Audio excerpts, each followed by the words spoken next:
100 Tesla Cybertrucks spotted outside Giga Texas.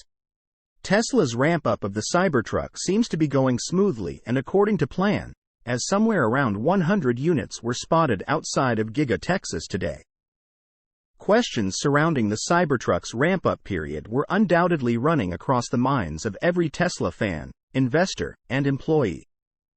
There has never been a vehicle like this before, and Tesla's unorthodox design for its introductory pickup certainly inspired over 1 million people to put down a deposit.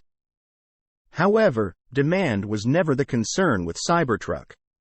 Only production and Tesla's ability to keep up with a massive order sheet were put into question. Tesla will help you get your Cybertruck faster, but at a cost.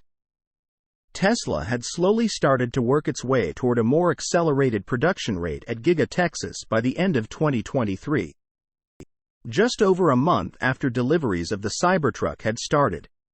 However, it now appears that Tesla is starting to work out the kinks and challenges that may have been confronting employees and engineers.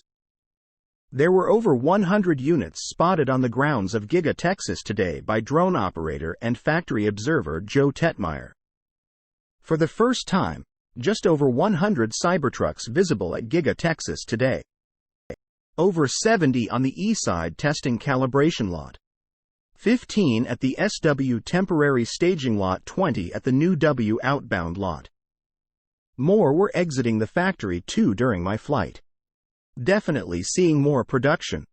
The exact number of Cybertrucks that have been delivered is not known, and Tesla did not separate the pickup from other vehicles in its end-of-year delivery report. It will be interesting to see if it decides to do so at the end of Q1. Nevertheless, Tesla has expanded Cybertruck deliveries to states outside of its initial regions of Texas and California. Drivers in Arizona, North Carolina, and Utah are just a few new states in which Tesla has initiated Cybertruck deliveries. Source: reposted and summarized from Joey Klender at teslarati.